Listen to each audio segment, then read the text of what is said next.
Okay, so here we go. Nobody is here quite yet for our little series.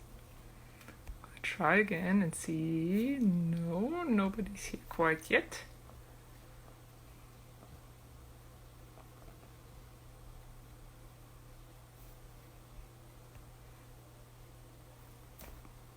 Okay.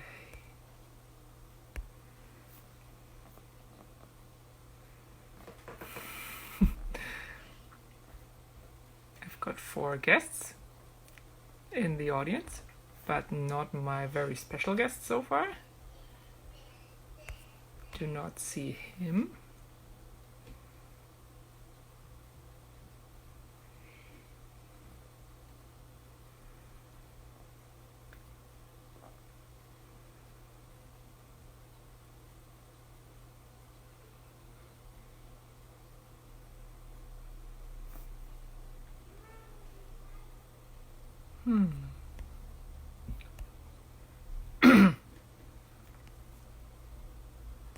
Here we go, I think.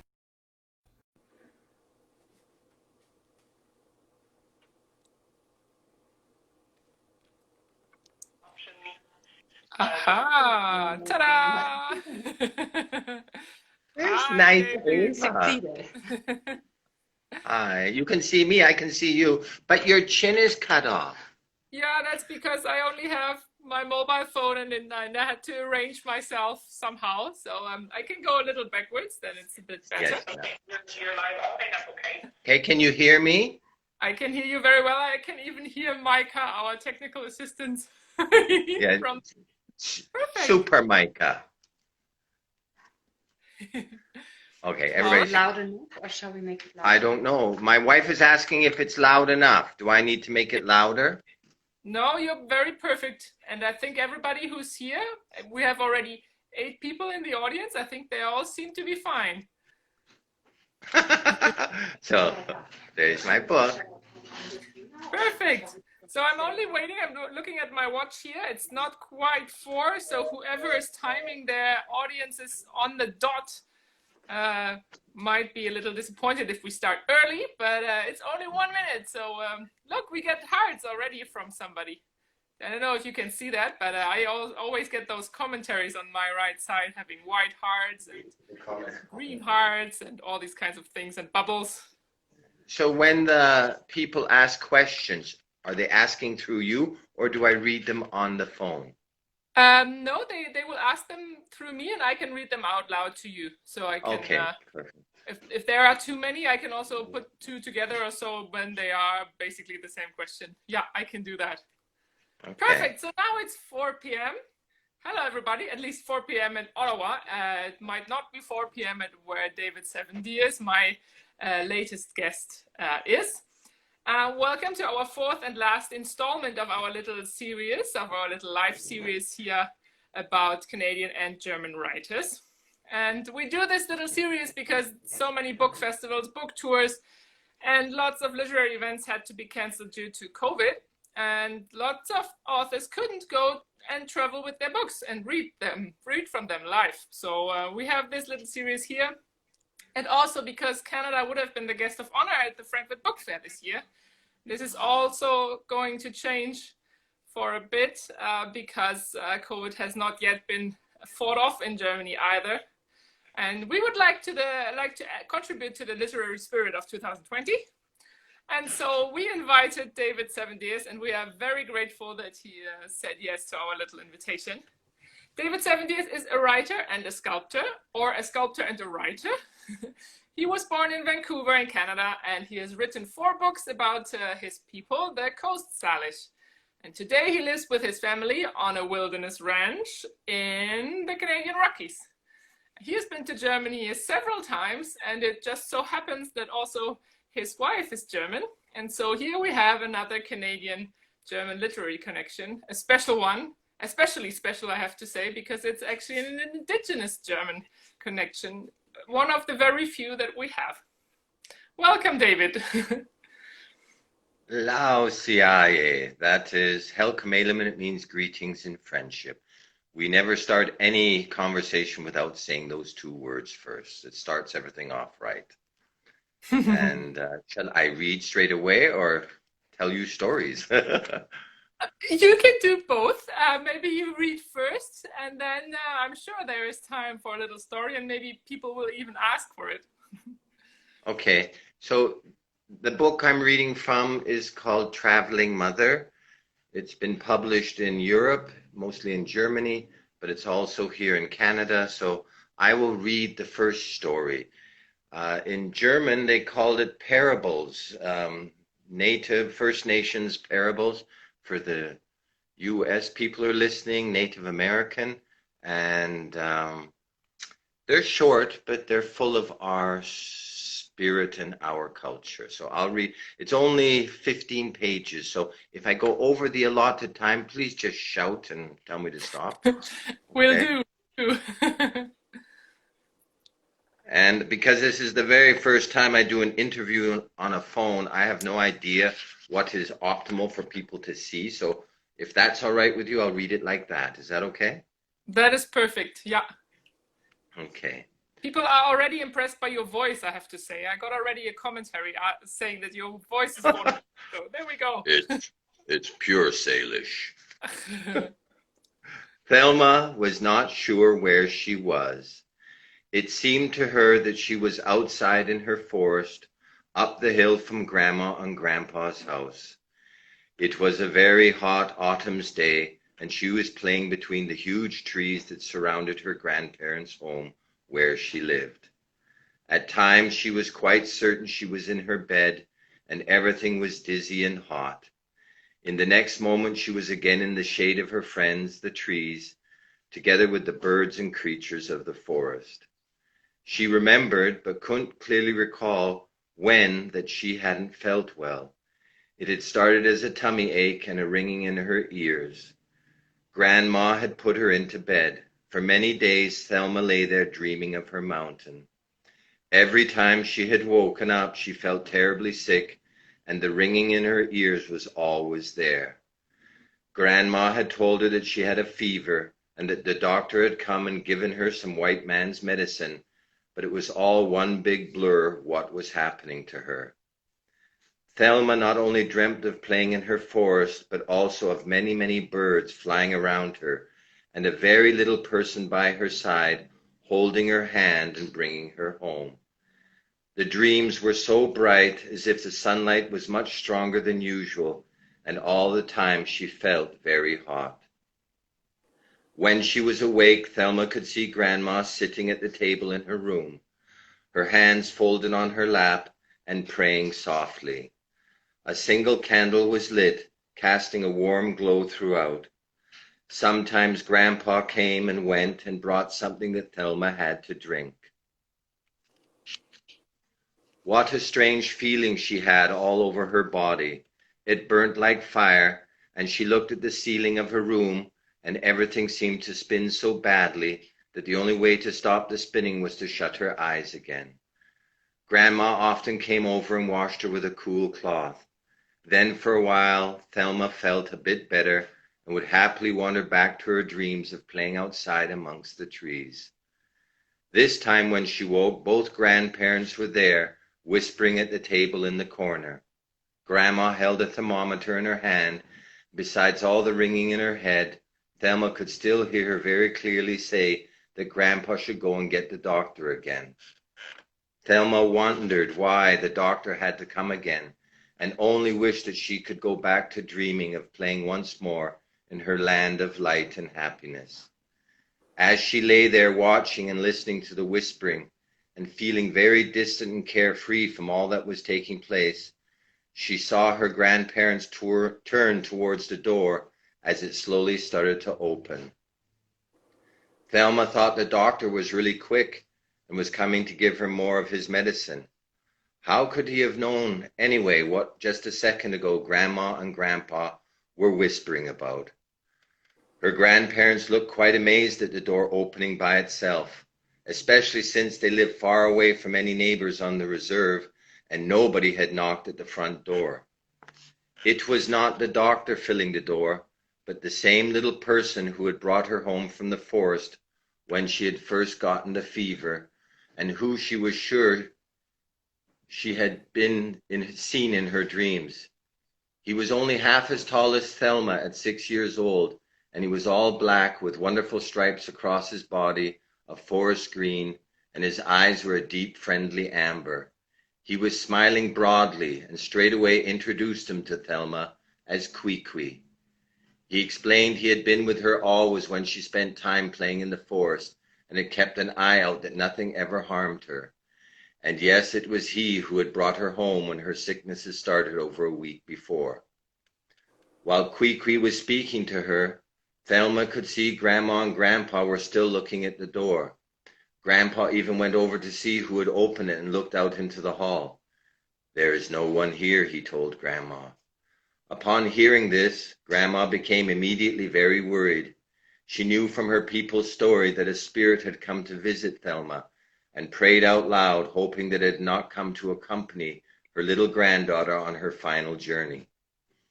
Grandma had lost her son and daughter-in-law, Thelma's parents, 5 years earlier in a car accident, and could not bear the thought of losing her beloved granddaughter now. She looked at Thelma and saw that she was watching the open door intensely, her eyes wide open. Thelma now introduced herself to Kwee-Kwee. "My name is Thelma Aitala. My grandparents told me that in English my last name means good heart. I thank you very much for bringing me home when I didn't feel well. What can I do for you? Why have you come to me?" "I heard your grandparents praying for you to get better, and brought you some medicine from our dearly loved forest," answered Kwee-Kwee. In his hand was a small bundle of leaves. He came over to Thelma's bed and placed it into her outstretched hand. Grandma and Grandpa could hear Thelma talking to someone, with her hand reaching in the direction of the open door, but they saw no one else in the room. Kwee-Kwee explained to Thelma, "Your grandma will know how to make a tea from these leaves. Tell her it is frog pad, which I picked especially for you in the deepest part of our forest. Tomorrow you will be better, and soon I hope to be with you again amongst the trees. Very shortly something extraordinary is to happen on our mountain, and you have been chosen to be our honored guests." With that said, Kwee-Kwee turned and left her room. Just before he closed the door, he greeted Thelma's grandparents with "Lao Siaye," greetings and friendship. Only now did they see who had appeared to visit her granddaughter. One of the little people from the mountain had come to help Thelma, and in reply to Kwee-Kwee's greeting, they both said, "Hi Chika, thanks big." The door closed with a soft click. Grandma and Grandpa stood in reverence, knowing their prayers for help had been heard. Together they went to Thelma, who was still lying in bed, the small bundle of leaves clutched tightly in her hand. "Grandma, Grandpa," Thelma called, "look what the little man brought me. He said it is frog pad from the forest. You should make a tea for me so that I can get better and go and play again outside." "I'll do that straight away, my dearest," said Grandma. "Grandpa will stay right here with you while I prepare it, and soon you will be just fine." Thelma drank her tea, made from Kwee-Kwee's gift of frog pad, happily, and quickly fell into a deep and dreamless sleep. Her grandparents never left her side the whole night. At daybreak they both woke sore from sitting in chairs beside Thelma's bed. They saw that their little granddaughter was already sitting up in bed, looking out through her bedroom window at the rising sun. Grandma reached over to feel Thelma's forehead and let out a great sigh of relief that her fever had broken. "The little spirit man truly gave the right medicine," Grandma whispered respectfully. "I really want to go out and play again," said Thelma. Tears of joy were in both grandparents' eyes. "Of course, dear," said Grandma. "Rest a little bit more. I will open your window to let in the morning air, and very soon you can be outside with your mountain friends again." Thelma jumped out of her bed after so many days of being sick and said, "I had the most wonderful dream. A little man called Kwee-Kwee came to visit me and gave me a gift of frog pad leaves, and I must go and find him to say hi Chika for helping me. He also said something special is to take place soon in our mountain, and I'm supposed to be there when it happens. As Thelma spoke, she was looking in her carved cedar chest for her play clothes. Grandma and Grandpa could hardly believe their eyes.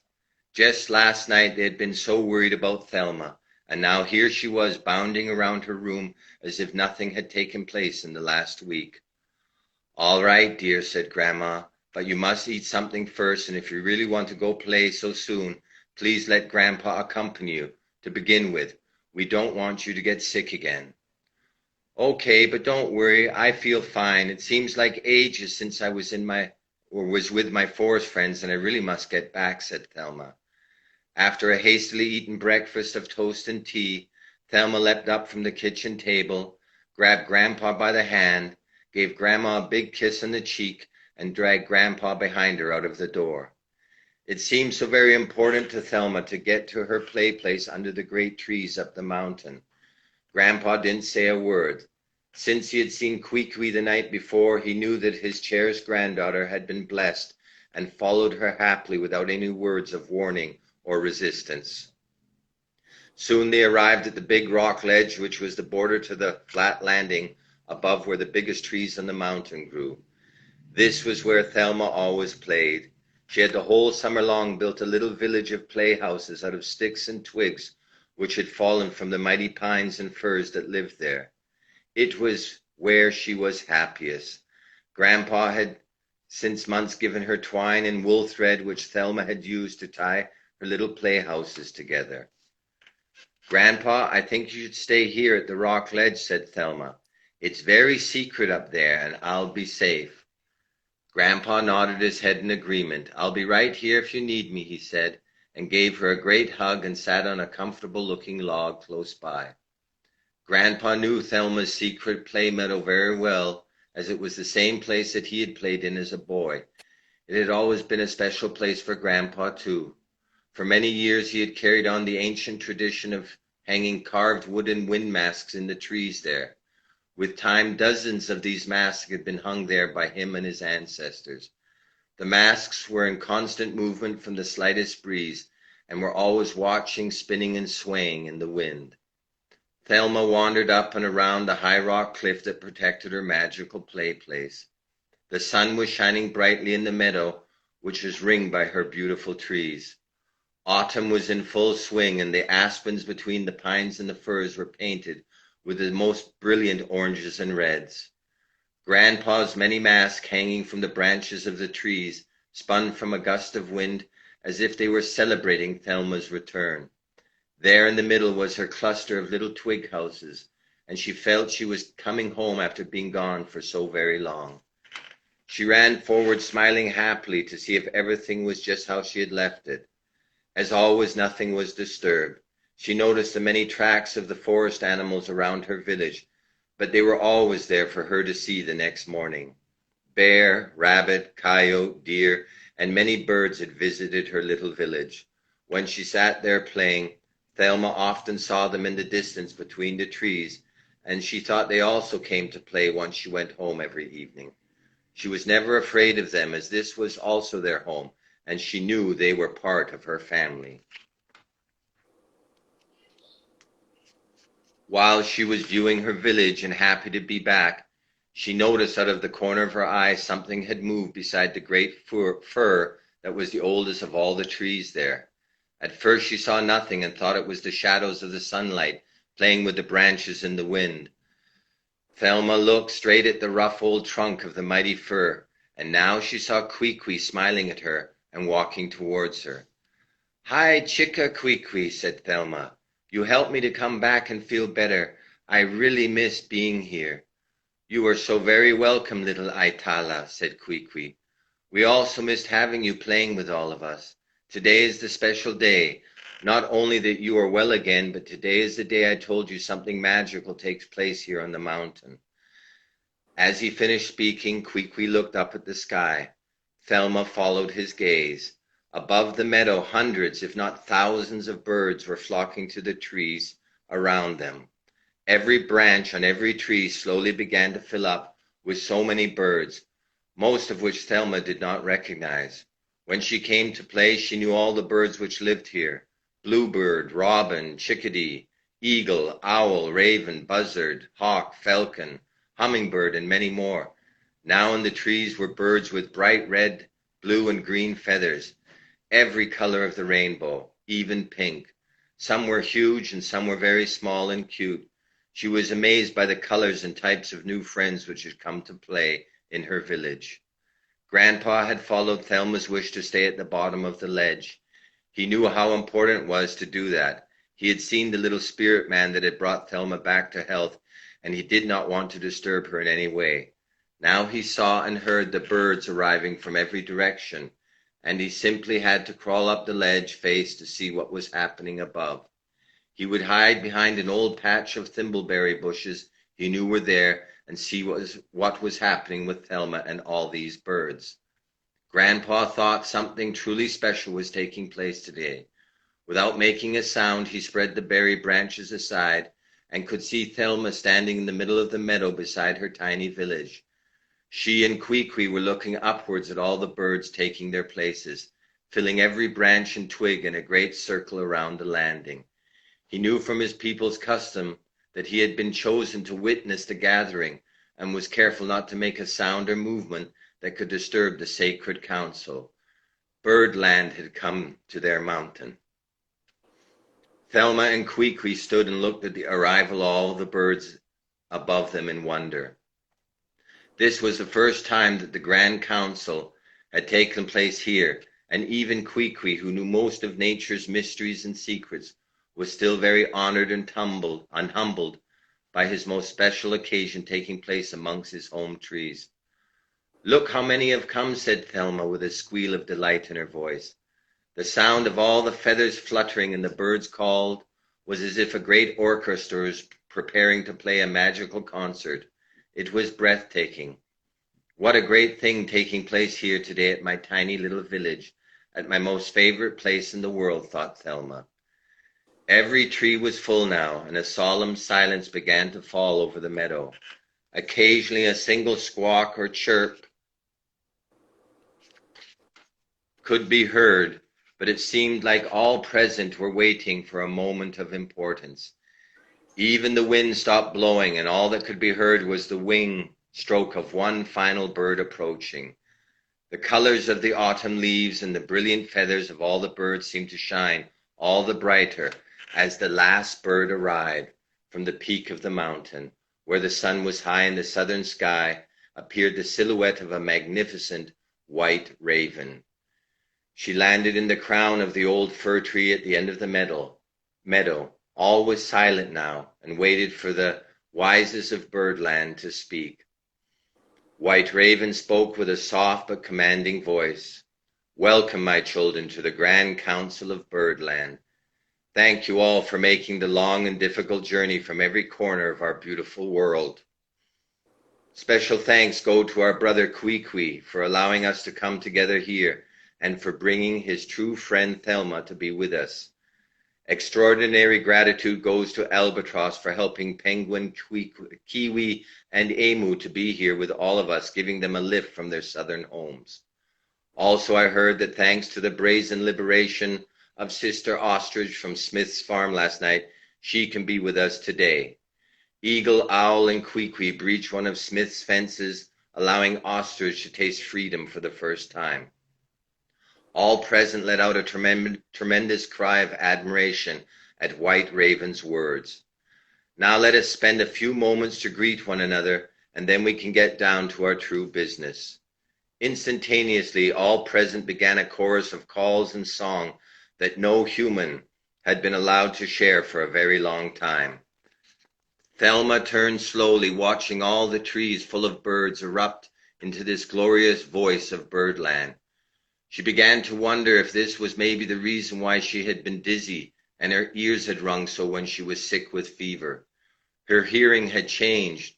Not only did she now hear the birds' normal voices, but also heard and understood what each one was saying to another. All were friends and truly enjoyed each other's company here at the Grand Council. She knew some birds were hunters and took their smaller brethren as prey, but here all were at peace. Thelma's attention was particularly drawn towards the big pine at the opposite end of the meadow. She could hear a flock of diverse birds having a discussion around Penguin. Albatross was excusing himself for dozing off in a fog bank 3 mountains back and accidentally dropping Penguin and not being able to find him anymore in the fog. Penguin was still huffing and puffing from waddling all the way here and had found it quite an adventure going through a forest for the first time in his life. Thelma smiled. She knew she would never forget this her whole life long. Where she stood with Kwee-Kwee in the middle of the meadow, beside her tiny village of sticks and twigs, a dozen or more birds had gathered. Chickadee spoke first to Thelma, asking if she had built all the houses. Yes, I gathered all the twigs right here, and Grandma gave me the string to tie it all together, answered Thelma. Grandpa told me stories how our village looked before the white man came here and wanted to make it again. Soon I will show my grandparents, and I am sure it will make them happy, added Thelma. All the birds around Thelma's play village gave words of approval about how well she had done it, as they were masters of building nests with sticks and twigs and knew what they were talking about. Thelma blushed with pride. It was a good feeling to have so many friends, thought Thelma.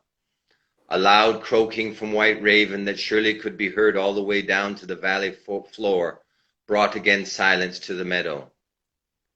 My dear children, it has been a whole age of seasons since we last called a grand council, and many ages before that since we have invited a human child to take part. Thelma has been called to send our message to her kind to help keep our beautiful world free from distress and tragedy. It seems to us of the Grand Council that mankind has truly lost the gift of hearing. He has become deaf to the cry of pain which he creates and inflicts upon his home, our earth. We have been watching Thelma since she was born, and we believe she alone has the power of love in her heart to speak for us. All birds present let out a loud cry of agreement and thanks to Thelma. Goosebumps ran up and down Thelma's body. She never would have thought that this is why she had been invited to be a guest at the Grand Council. But dear Raven Mother, said Thelma, I don't even go to school yet. Why would anyone listen to me? I love being here in the forest and playing with my toy village. That's all I know. That, my daughter, is all you need to know. That is why you have been chosen, spoke the White Raven. You now have so many friends among us from all corners of the earth who will carry your love for this special place and your little village to all the other children of the world. Tell them from your heart to listen to the wind and earth, water and fire, as you do here when you play. They will again begin to hear. How, was all Thelma could say. Well, first of all, we could ask your grandpa to come and join us from his hiding place among the thimbleberries behind you. Kwee-Kwee, we ask you to gather some of his special plants so we can make a fire in our center here and all together send our message off. Thelma swung around to see Grandpa slowly standing up from his berry patch hiding place. Grandpa, she called as she ran towards him. Do you know what's happening here? Did you hear? Yes, my little darling. I have seen and heard everything. What a blessing takes place today, he gently spoke. Welcome, Grandpa Goodheart, to our circle, croaked White Raven. If you would be so kind to build a fire in the middle of our meadow, we can all start on our long journey home, carrying Thelma's prayer with us. Grandpa was holding Thelma's hand on one side, while Kwee-Kwee held her other. Grandpa was speechless. He had only heard of such things in his people's stories of long ago. All he could do was to nod humbly to Mother Raven's wish. He started to gather stones and branches from the forest floor. With a sturdy branch, he dug a shallow hole in the ground and placed the stones in a circle neatly around his fire pit. Soon he had filled the pit with twigs and sticks and was ready. Now Kwee-Kwee was busy gathering many different leaves and plants to add to the firewood. Thelma, help me to bring sage, cedar boughs, frog pad, aspen bark, and pine needles, and we will place them carefully among the pile. All the birds watched from their roosts above what was going on down below. Thelma was so good, doing all the preparations with Grandpa and Kwee-Kwee. It was great fun, and their audience chirped, cawed, and sang them on. Soon everything was ready, and all present looked up and waited for Mother Raven to speak. "Something very special which does not grow here in this forest is missing for the fire," spoke the White Raven. Everyone looked around and wondered out loud what it could be. "Grandpa Goodheart, I believe it is in your jacket pocket," said White Raven. "Grandpa," spoke Thelma, "it's your tobacco pouch. You always carry it with your sacred pipe in your pocket." Slowly Grandpa fished it out of his jacket and handed it to Kwee-Kwee. "Many thanks to you for taking care and time and growing it in your garden at home," said Kwee-Kwee. The little spirit man opened the beaded leather pouch and took out a fistful of tobacco in his tiny hand and placed it on the fire stack. Next he placed the same amount into Thelma's open hand. For the first time now at the Grand Council, Mother Raven spoke. "Thelma, you will not be forgotten. When the fire is lit, place your tobacco offering into the flames and speak from your heart. It will be heard by those who share your love for our beautiful home." Thus spoken, Grandpa knelt down and brought the fire to life. The birds all around the meadow fluttered their wings. Those that needed a ride home ran towards their albatrosses. Penguin stumbled in his rush to get aboard. Everyone was getting ready for the flight home. The flames quickly grew and created a rich, fragrant column of smoke, which swirled and circled the tree-lined meadow. Kwee-Kwee's special mixture of plants created an atmosphere of pleasant peace and calmness. Thelma knew it was now her time to speak from her heart. "Thank you all that I could be here today. I wish that what I love so much here, the forest, my little village, the wind, and all the beautiful things that make me happy, I can share with all the children in the whole world." Thelma then tossed her handful of tobacco into the fire. All the birds at once took to flight in a thundering whoosh of wings and calls. Each bird flew skyward above the roaring fire and through the spiraling swirl of sacred smoke. Thelma, Grandpa, and Kwee-Kwee looked in amazement and awe to the sky above.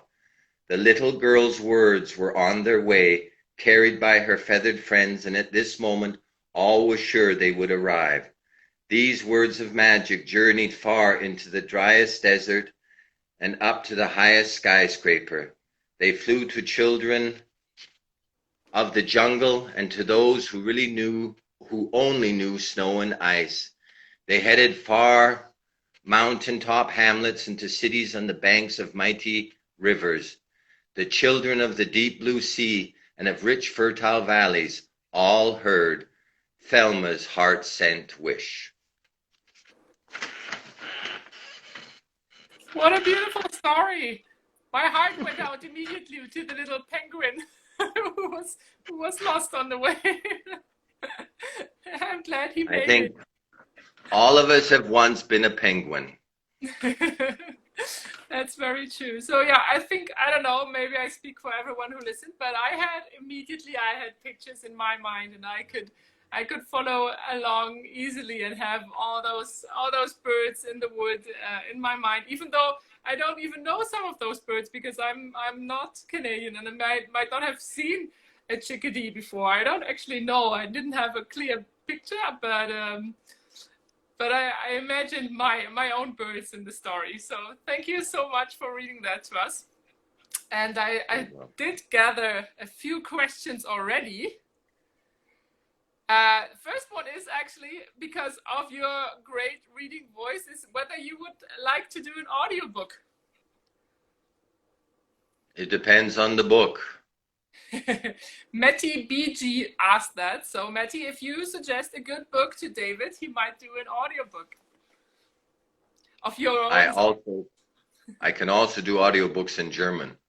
Oh, perfect. Then in Bavarian. No, I can also speak Hochdeutsch, High German.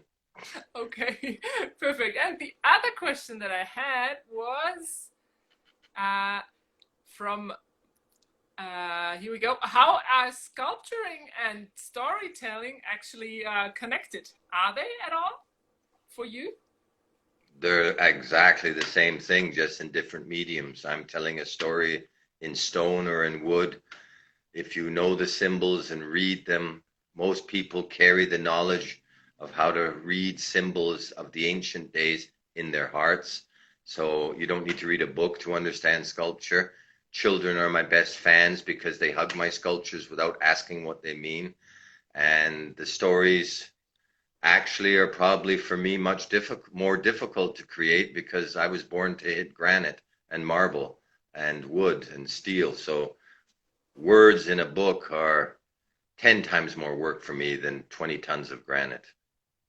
I think we're all very grateful that you took the work upon you so we can actually enjoy them over and over again if we would like to, even in this video. So, Matty, for now you have a about 20 minutes audiobook of David with this special story, which is maybe the only audio record of that story. I don't know. It is. And do you still actually learn new stories from your own people or from other Indigenous writers that you are in contact with? Yes, I continually hear new stories. Most First Nations people in the Americas have learned through experience to hide in the bushes to survive. I know of Native people in California still today, walking down a major street of San Francisco, they stay in the shadows on the edges of the buildings, not to be seen. So those stories, what I just spoke about, have little spirit people in them. You have the capability of listening to animals and to the wind. Not long ago, that was your death sentence to say that you know how to do such things. So over hundreds of years, people have been very careful not to tell these stories to the public. Some elders are still frightened that if we open our hearts to the world, you will pay dearly for saying that. But I was told by my great aunt Rosaline George that our greatest virtue in this world for a Salish person, male or female, the greatest virtue is courage, not to be afraid. So I'm not afraid. Some people are frightened by my words because I give honor to Kwee. His name in Helkamela means copper, copper. He's double copper. Copper is sacred. It was the first metal used by mankind. You can shave with copper. It's a very useful tool. So Kwee is the spirit of the forest. Some people don't want to hear that. Also, sacred for us is tobacco. I just broke half the laws in North America. A little child with their hand is putting tobacco into a fire to send a sacred prayer around the world. That doesn't fit in with everybody. It fits in with some, but some of the elders warn us, be careful. Most people in the world may have heard the name Sasquatch, and they giggle. Think, Bigfoot, he's a joke. Sasquatch is a Helkamalan word. It means hairy giant. And that giant is a mighty spirit. In our world, you don't mess with Sasquatch. Where I live is Sasquatch territory. You go into the forest, you ask, may I enter your home? That doesn't fit well with everybody. You know, they just march in and rip down a mountain. They don't even ask who's living here. So my stories have a lot to do. That was the beginning of 3 parables in this book, which even get crazier. More spirits, more things transforming, which for centuries we were told, shh, don't speak them. You will pay with your life for telling these stories. And it sounds dramatic, but it's a million times proven, be careful. So I believe I follow the Salish virtue of courage and just let it out, and people have to deal with it however they want. And I'm sure you told all these stories to your children who are now grown up. And yeah, they're tired of them. Are they? Not that one again. No? Oh, the stories are meant to strengthen you. The stories are meant to remind you that when you're on your knees and you're wondering, How does it go any further? Then you remember a story that says, ooh, remember, there was a way through. If you are a hunter, because now we go to the supermarket, everybody says, the orange juice is out. But not long ago, 3 generations back, my grandmother came out of the Stone Age. That means, wow, there's a metal piece of tool here that's made out of shining metal. That was amazing. I am creating stone sculptures, not much different than how my ancestors did 3 or 4 generations back. So then there was no supermarket. You had to be a good hunter. And you had a cute lady at home with 3 babies and you had to feed them. And if you came home with nothing on your back, you were an absolute loser. Okay? So to get success at the forest supermarket, you had to say a prayer. That's where Raven came in. Most people who don't hunt don't know this, but you would watch. You know, you'd wonder, where are they? Where are the deer and the elk hiding? And then you'd notice, oops, for 5 minutes there's been a raven squawking at me and I didn't hear it. I said, okay, what can I do for you? And the raven would start circling and traveling. So you follow that raven. Raven's in the air. I'm down flat on the ground. I can't see through the bushes. Raven would stop 300 meters on and would circle again. You scurry over and look, and Raven would follow again to the next ridge. And in the bushes was hiding an elk that could feed your family for 2 months. So Raven says, deal? I said, okay, deal. I get the elk, but you get the guts. So I leave all the guts for your family. It's a trade. Isn't that simple? We did it for tens of thousands of years, and now is not a time, just because everything has changed so much, that we forget the reverence to Raven. You notice queen of the story is White Raven. Yes. The one yes. with compassion.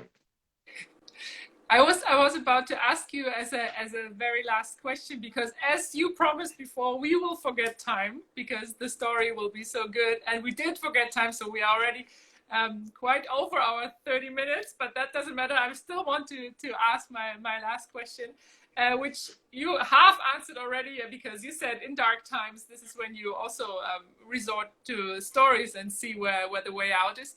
We have a sort of dark time. We have a pandemic going on. Nobody in my age, or maybe even at your age, knows the pandemic and knows how this is going to go on. How do you look into the future? What do you expect from the next half year or year? And do you have any plans? Honestly,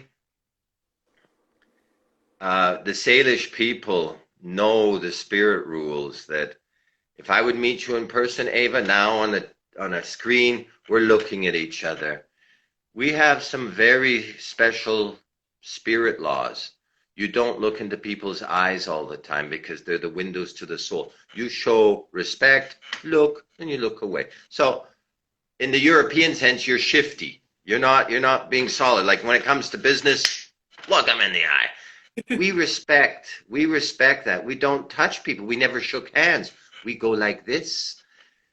So the future is forbidden zone. That's where humanity makes themselves sick. All the prophecies, all the things, then they're wishing and hoping.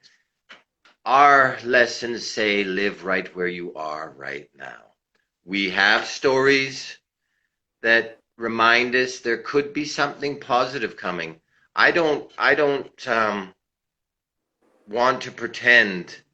There's so many people who say, I can see the future, I know what's coming. I don't know. In our culture, there's one, as you heard in the story, called White Raven. And this may answer your question with a story. White Raven was always white. Raven was always white. Raven was from the spirit world, and Raven looked down at us humans, very much like the Greek story of Prometheus, and said, ooh, poor little creatures, dumber than shit. Sorry for the language, but we didn't know what to do. We didn't know how to survive. We were in the dark. We were cold. And White Raven had compassion and pity on us. White Raven stole, the story's much bigger, but I know we're out of time, so I'll make it a short version. Stole the first flame. Just like Prometheus, she brings fire to us, brings us warmth, but also brings us knowledge, awareness.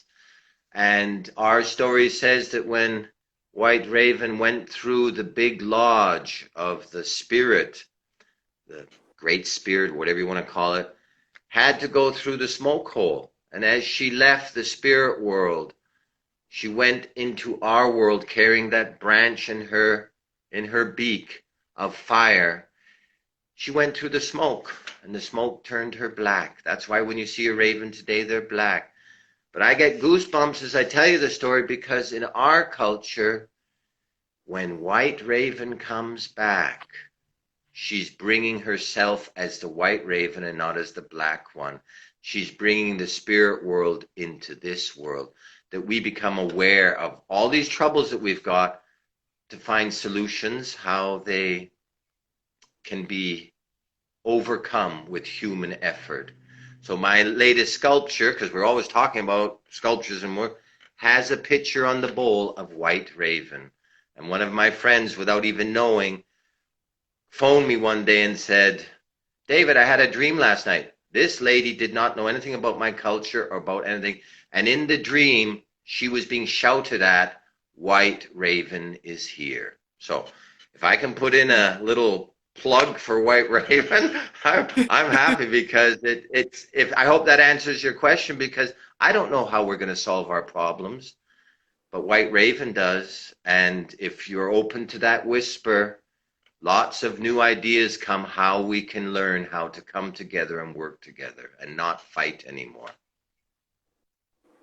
Thank you so much. That was so beautiful, and I think everybody who watched and listened found the same thing. I mean, I can't imagine how.